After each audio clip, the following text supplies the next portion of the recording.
पुणे येथे संपन्न होत असलेल्या संभाजी ब्रिगेडच्या राज्य मेळाव्याचे वेध सर्वांनाच लागलेले आहेत। येत्या विधानसभा निवडणुकीमध्ये उद्धव बाळासाहेब ठाकरे शिवसेनेसोबत असलेली संभाजी ब्रिगेड पूर्ण ताकदनिशी राजकीय आखाड्यात उतरणार आहे।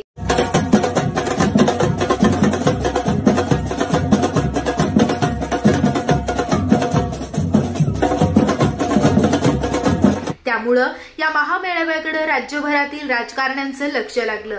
23 ऑगस्ट 2024 शुक्रवार रोजी बालगंधर्व नाट्यगृह पुणे येथे संभाजी ब्रिगेडचा लोकशाही जागर महामेळावा संपन्न होणार आहे।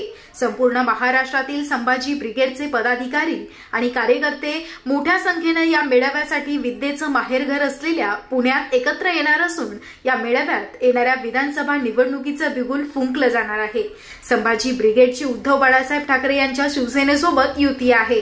लोकसभा निवडणुकीमध्ये संभाजी ब्रिगेडच्या कार्यकर्त्यांनी महाविकास आघाडीला मोठ्या प्रमाणामध्ये सहकार्य केलं असून संभाजी ब्रिगेडच्या अनेक वक्त्यांनी महाविकास आघाडीच्या सभा आपल्या अभ्यासपूर्ण आणि आक्रमक वक्तृत्वाने गाजवल्या आहेत।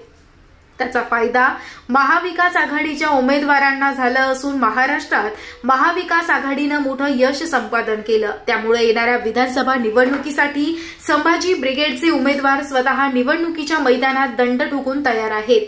शिवसेना पक्षप्रमुख उद्धव साहेब ठाकरे यांच्यासोबत संभाजी ब्रिगेडच्या नेत्यांच्या सातत्याने बैठका सुरू आहेत। संभाजी ब्रिगेडला विधानसभेत सन्मानपूर्वक वाटा देण्याचं उद्धव साहेबांनी कबूल केलं। हा महामेळावा संभाजी ब्रिगेडचे अध्यक्ष ॲडव्होकेट मनोज आखरे यांच्या अध्यक्षतेखाली आणि महासचिव सौरभ खेडेकर, मुख्य प्रवक्ते प्राध्यापक गंगाधर बनभरे, डॉक्टर शिवानंद भानुसे, कोषाध्यक्ष संतोष गाजरे, कार्याध्यक्ष सुधीर देशमुख, गजानन पारधी यांसह केंद्रीय कार्यकारिणीच्या उपस्थितीत संपन्न होणार आहे। इतरही मान्यवर या मेळाव्यासाठी निमंत्रित केले जाणार आहेत। या मेळाव्यासाठी मोठ्या संख्येने उपस्थित राहण्याचं आवाहन संभाजी ब्रिगेडच्या वतीने करण्यात आलं आहे।